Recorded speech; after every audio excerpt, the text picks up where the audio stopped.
Okay, hello everybody, and welcome to Gleed's Market Report webinar. We're delighted to have you join us here today.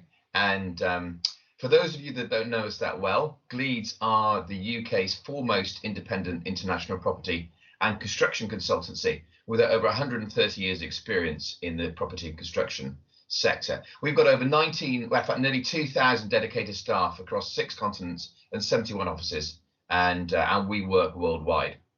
Ladies and gentlemen, we live in tumultuous times. My granddaughter has lived through 4 chancellors, 3 home secretaries, 3 prime ministers and 2 monarchs, and she's only 4 months old. By the time you see this, we may have had 5 chancellors and 4 home secretaries if this week's new PM makes changes.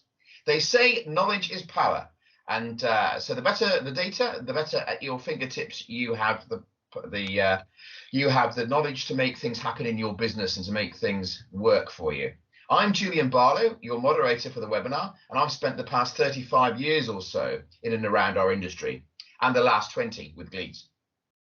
Over the past few weeks, our insights and analytics team, who you'll be meeting here today, have been gathering valuable data and capturing views from across the industry through our market surveys to understand and respond to the current challenges and opportunities that the industry faces.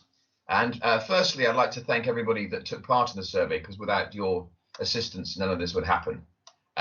Today, our webinar will cover many aspects of working in the built environment, from issues associated with supply and demand of labour and materials, through to the challenges involved in making business improvements through working smarter and basically coping with some of the challenges that have been thrown at us over the last 3 or 4 weeks. Here with you today is our insights and analytics team. That's James Garner and Nicola Herring. These are the brains behind our webinar. And our 2 guest contributors today are Sarah Boonham, who's Head of Cost Management at Gleeds, UK, and Brian McCardle, who's our Regional Director for the North. Both are experts within their area and should be able to give you valuable insights. So without further ado, can I hand over to James to kick off the presentation today? Thank you very much, Julian, and hello everyone, and thank you for coming along to our Autumn 2023 webinar. The methodology around this webinar and our report is a wide-ranging industry survey, well over 100 responses from throughout the industry, including contractors, consultants and clients. We will be examining several key issues that have either arisen from the results of our survey or from the wider economic and political issues which are impacting us all. So firstly, we're going to look at the uncertainty in the market, then we're going to provide an update on both materials and labour, then moving on to funding uncertainty, tendering, and the threat of recession and insolvencies, before providing you with our inflation forecast for the remainder of this year and going forward. We'll wrap up by looking at collaboration before we move on to Q&A. So firstly, looking at uncertainty in the market, the industry has faced a number of challenges. On the left-hand side, you can see the proportion of contractors who have ranked each threat as the greatest threat. Contractor respondents to our latest survey once again ranked materials and labour cost escalation as the biggest threat to the industry, although the proportion did fall from 54% in the summer to 46%, but still high. The proportion identifying the Russia-Ukraine war as the largest issue rose to 34% from 19% last time. Not included on the list is the volatility following the mini-budget, and this has also added to the uncertainty faced. Nearly 80% of contractors and 70% of non-contractors said that the current challenges are impacting growth of the construction industry. Similar levels to our survey. So starting with a look at the Department for Business, Energy and Industrial Strategies All Work Construction Materials Price Index, which you can see started to slow and reduce over the summer following the significant escalation seen following Russia's invasion of Ukraine in February. On the slide, we've plotted the index from February 2020, so pre-pandemic, to August 2022, which is the latest data available at this time. Over this period, there's been significant cost escalation in the region of 44%. Nearly 18% of this escalation has been since August 2021 due to the timing of increases last year. Over 12% of this 18% increase has come since February. But why did the index start to reduce over the summer? Well, it's largely as a result of falling commodities prices. Reductions in metals pricing have been seen due to concerns of falling demand due to the global recessionary threat. There's also been significant COVID-19 lockdowns in China, which has also affected supply requirements. Timber saw significant cost escalation coming out of the COVID-19 pandemic in 2021, but recently, overall, across all timber pricing, this has started to reduce. However, only 3 out of 10 survey respondents said that materials price increases are starting to settle, and this is largely as a result of the link between energy pricing and the production of some materials. On the right-hand side of the slide, you can see data from the World Bank commodities price data showing European natural gas. You can see following Russia's invasion of Ukraine that there was stable but high natural gas pricing in Europe. However, at the end of July, Gazprom started to reduce supplies to Europe through its Nord Stream 1 gas pipeline to 20% of capacity. And at the end of August, it stopped supplies altogether. And this caused the spike in natural gas pricing that you can see on the right-hand side of the graph in grey. News that the EU hit its gas storage target ahead of its deadline led to some reductions in pricing in September and since then. However, pricing remains high and energy-intensive materials have continued to see price increases. British Steel announced £250 per tonne worth of price increases in August and September due to the impact of extreme energy pricing on steel production costs. Price increases have also been seen for other energy-intensive materials such as bricks, landscaping products and dry lining, and these are ongoing. As well as significant cost escalation, there's also been issues with materials availability, and nearly half of the survey respondents said that materials product availability issues are starting to settle. However, some were saying that there's still significant issues, it's just that they're better established now and workarounds are able to be found. Longer lead-in times remain for some items, particularly those which use semiconductors, and therefore early ordering and supply chain engagement are still considered essential. Issues with labour supply slightly lessened in the third quarter, according to our survey respondents, with 6 out of 10 contractor respondents reporting issues, down from 9 out of 10 in the second quarter. However, labour supply remains particularly challenging in some regions. High proportions of contractor respondents from London, the Midlands, Yorkshire and the Humber and Scotland reported issues in the past quarter. Increases in labour rates were noted by 76% of contractor respondents in the past quarter, so for third quarter 2022. This is still significant, although down from a high of 96% during the summer report, which was for second quarter 2022. The cost of living crisis continues to have an impact, along with the longer-term construction industry issues of an ageing workforce and reduction in EU labour. It's obvious to everyone that the COVID-19 pandemic had an enormous impact on public finances. It led to the highest borrowing to gross domestic product ratio since the end of World War II. And although it's now been scaled back, the energy price guarantee support from the government is expected to lead to further significant borrowing. Public sector net borrowing, excluding public sector banks, reached £20 billion in September 2022. This was £2.2 billion more than September 2021, and the second highest September borrowing since monthly records began in 1993. Behind September 2020 during the COVID-19 pandemic. High inflation is also affecting the cost of servicing central government debt, with Office for National Statistics data showing significant increases since mid-2021. Analysis from the ONS shows that rising costs are largely as a result of higher inflation, with interest payable on index-linked gilts rising in line with retail prices index. September 2020 shows the interest payable on central government debt was £7.7 billion, and this is the highest September figure since monthly records began in April 1997.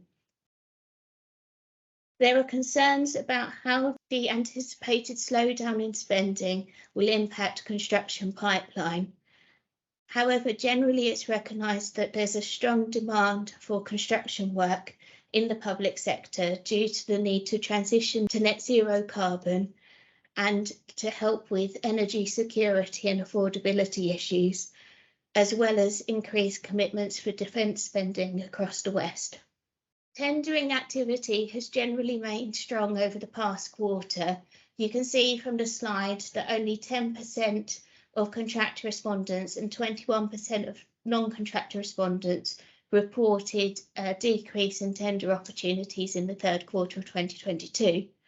However, looking ahead to the next quarter, so fourth quarter 2022, some signs of slowing are starting to creep in. Only 13% of contractors and 7% of non-contractor respondents think that tender opportunities will increase going forwards. Data from the Insolvency Service shows that 337 UK construction firms became insolvent in August, with nearly 4,000 construction firms going out of business in the year to August 2022. Unfortunately, this is the highest number since the financial crisis, and a high proportion of the firms affected are specialist contractors who have been particularly impacted by the market challenges. There is concerns that insolvencies will continue to rise as activity slows and pressures remain.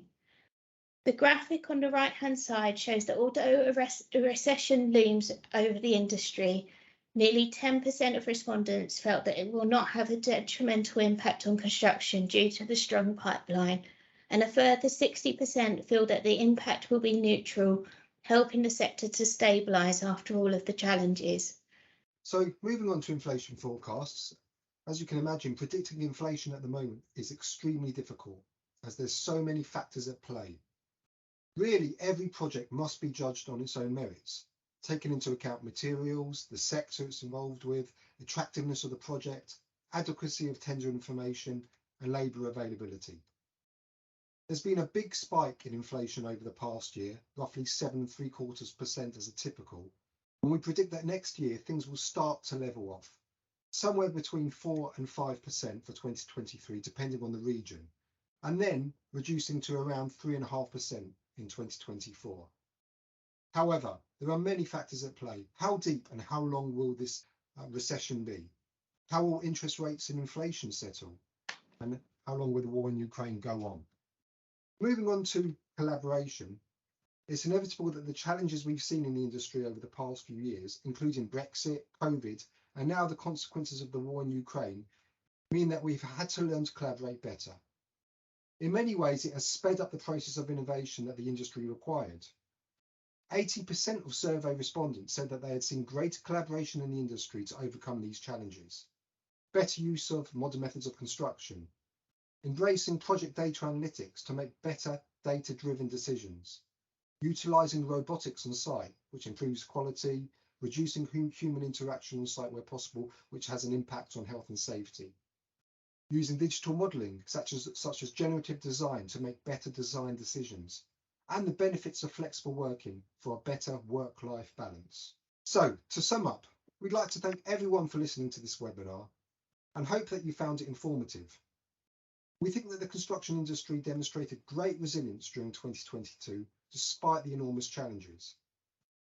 Whilst challenges are forecast to remain in 2023, we are well equipped to deal with these challenges. There is huge uncertainty globally, not just in the construction industry, but in the world generally. We will undoubtedly be forced to be agile as these global headwinds hopefully start to settle down. There's a lot more detailed analysis in our full autumn market report, which will be available from the 2nd of November. Feel free to contact any of the panel. Our LinkedIn information is on the right of the slide. As I said, our report will be available from Wednesday, the 2nd of November.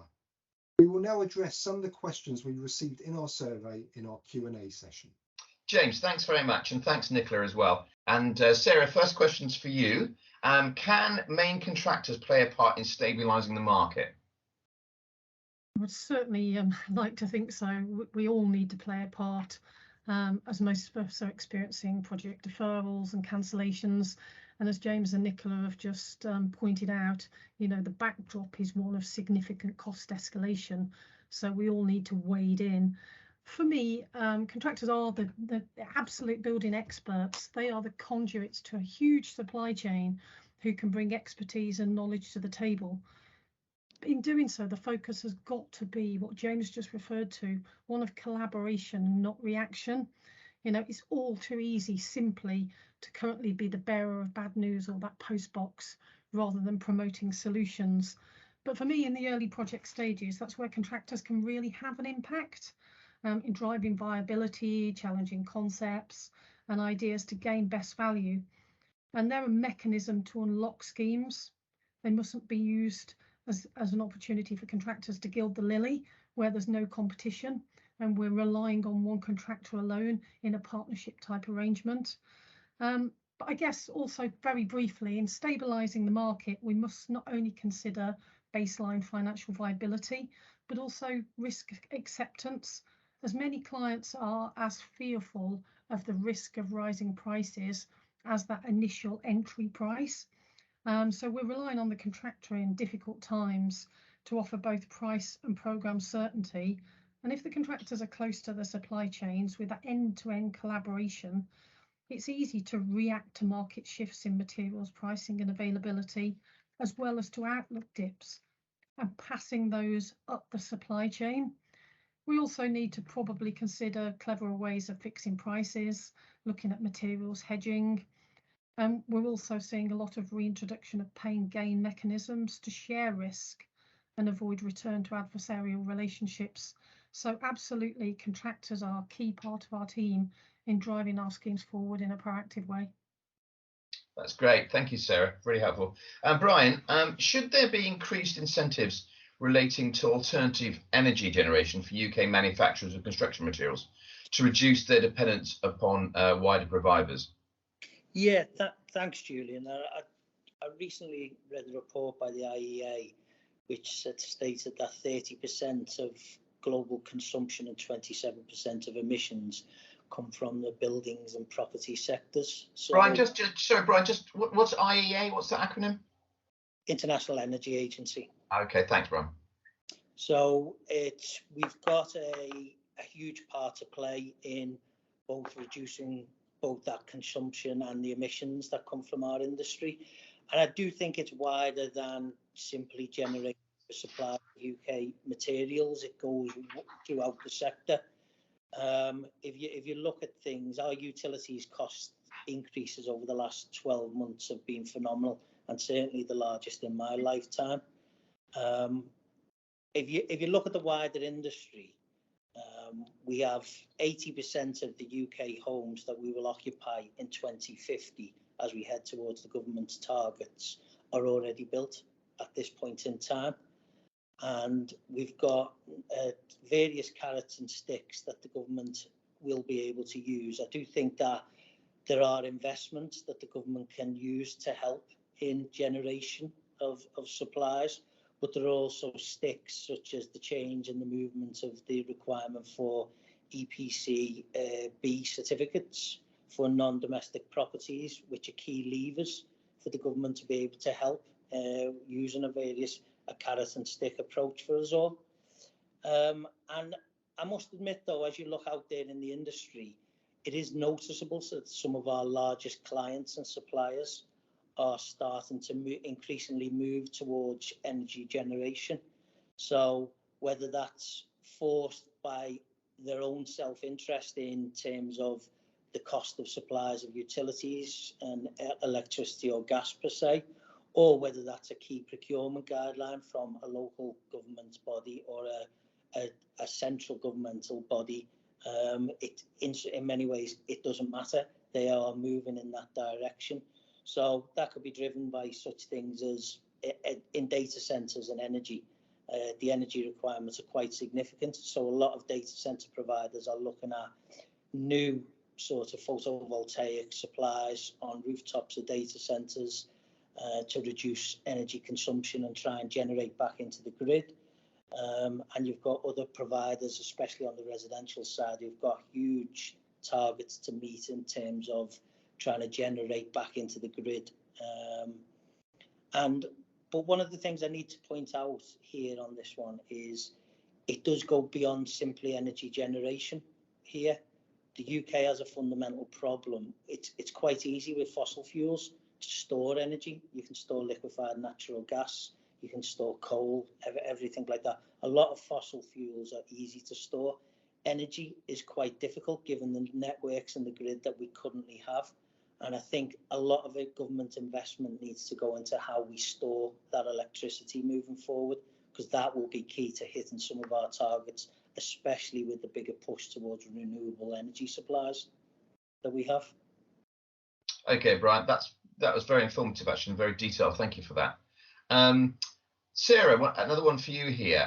Following COVID-19, the Suez Canal incident, the Russian-Ukraine war, and with ongoing talks about China invading Taiwan, are we facing long-term uncertainty in the construction industry?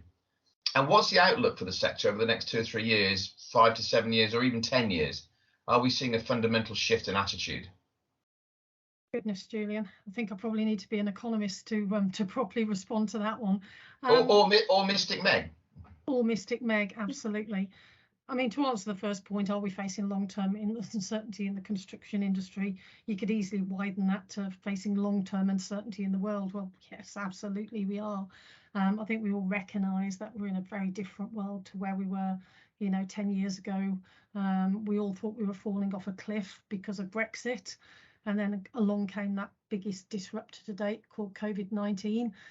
And I'm sure, sadly, it won't be probably the biggest or the worst I see in my lifetime. We're now faced with wars, international political tensions, shall we call them, not to mention the domestic political uncertainty that's currently sitting around us. Sadly, that is the new normal. So, if that's the context, what does that mean, for the outlook for the sector? I suppose that's largely governed by output, construction output. And I think we'll continue to see, as Nicola's already alluded to, in the short to medium term, strong public sector activity and spend, particularly as those large infrastructure schemes continue to run, the HS2s, the Thames Tideways, etc. I guess beyond that, for public sector spending, it's very difficult to predict, as much depends on the very, very new government and its policies. Not having a cabinet composition currently, it's difficult to try and second guess that, but we'll find out a little bit more in the next week or so. But the themes, is levelling up in, or is it out? Who knows? Is levelling up part of the new investment zones or something different?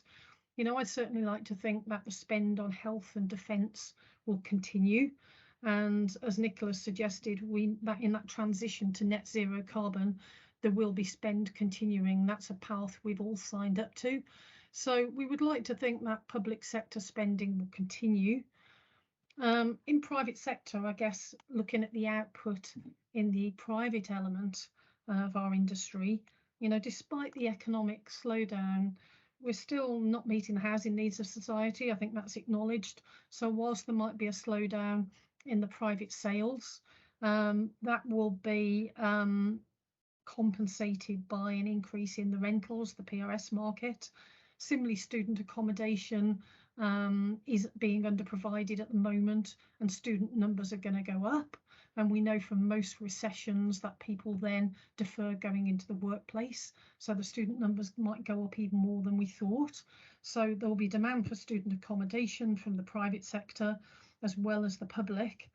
And the industrial sector continues to grow.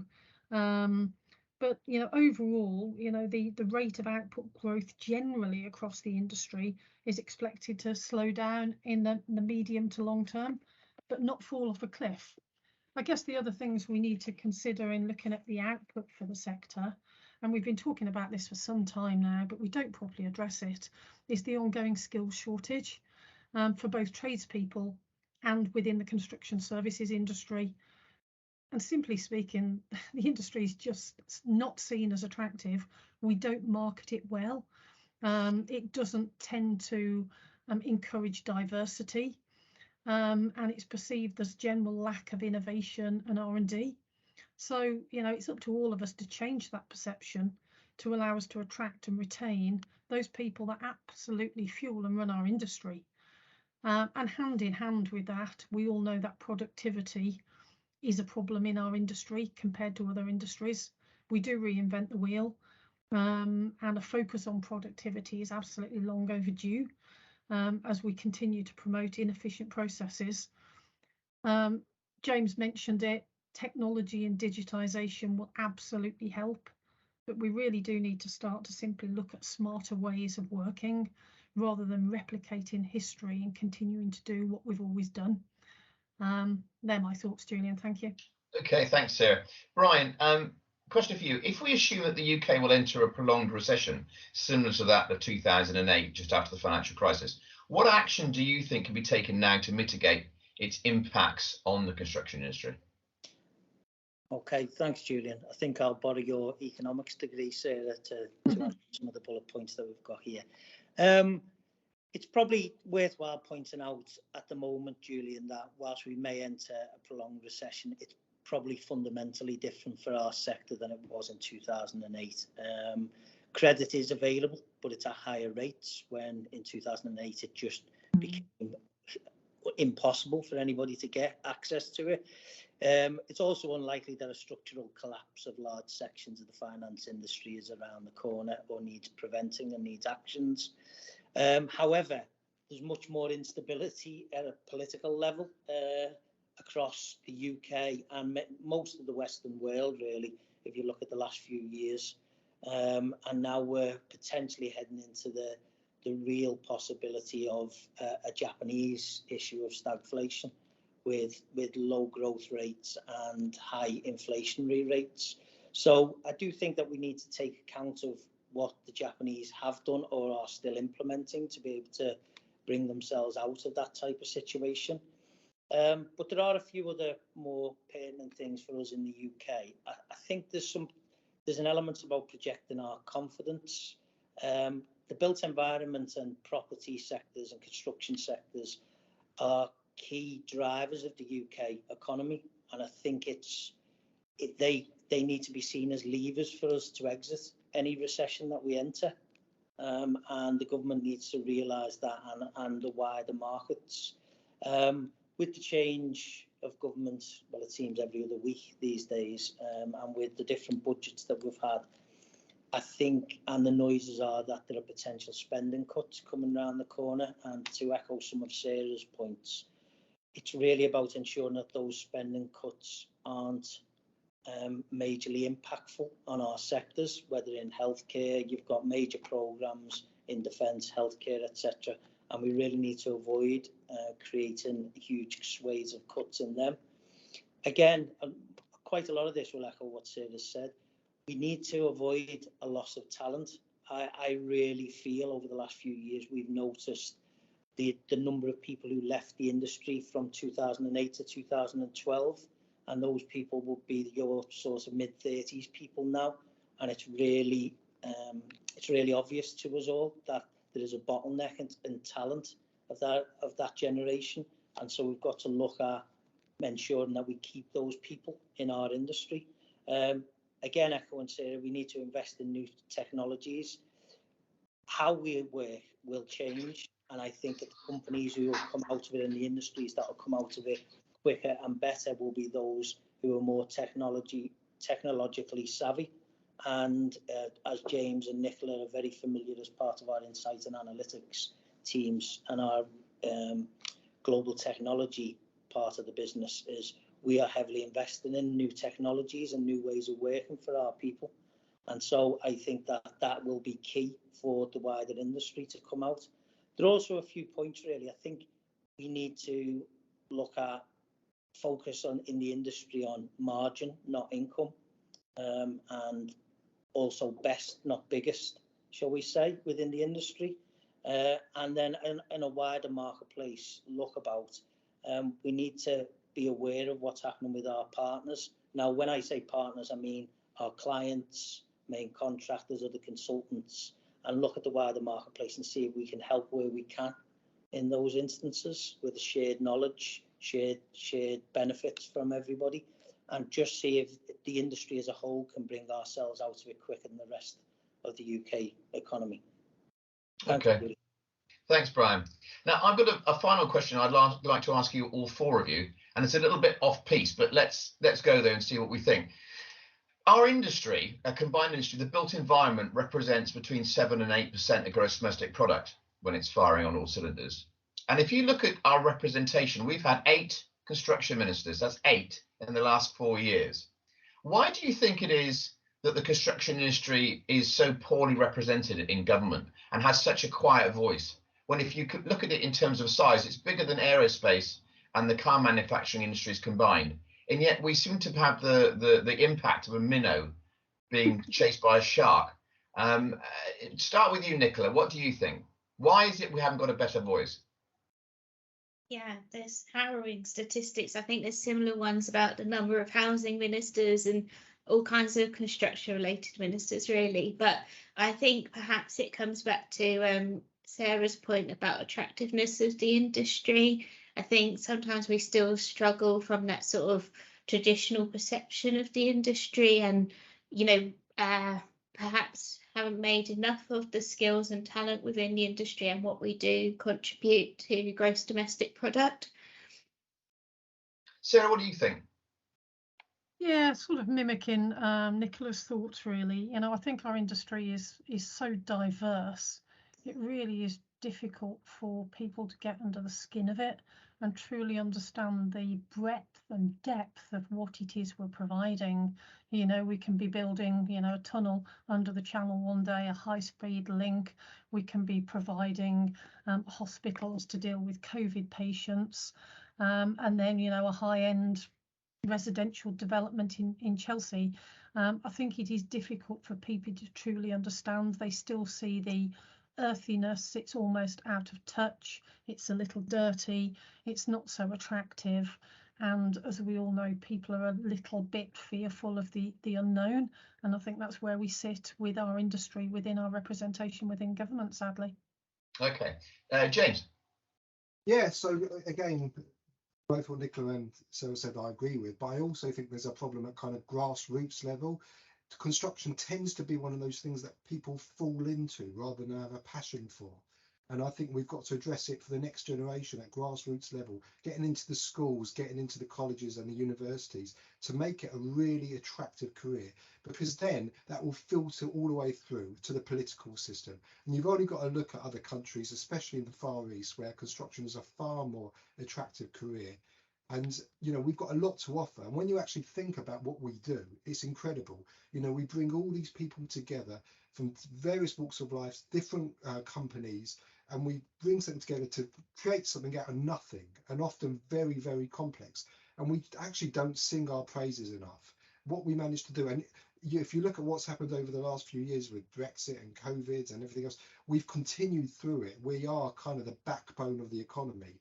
And you're absolutely right. We do not get enough praise for what we do. But I think it has to start at that grassroots level, getting into the schools, making it a really attractive career for people to get into. Brian, what do you think? Yeah, thanks, Julian. I'll say something slightly different to everyone else. One of the key points for me is we are I think it's one of the strengths of the industry, but it's also a weakness. We're so fragmented and there's so many suppliers and supply chains linked to it. So if the government want to speak to, you mentioned the aerospace industry, there are, say, a handful, less than 10 major players in that industry and supply chains below them. If you look at energy generation or something like that, again, or healthcare, there are a number of major suppliers that the government can speak to. Whereas in our industry, you've got a cast of thousands, and therefore there probably isn't a consolidated group who put forward ideas and help the government to affect change and pressurise the government to affect change. So it's one of our greatest strengths, but it's also one of our weaknesses when you come to type of thing. Great. Thanks, guys. I think that wraps it up for today. Thanks to all of you who've watched this webinar. I hope you've gained some valuable insights from the wide spectrum of topics we've covered here today. Certainly an awful lot of data, and it's been very interesting, I think.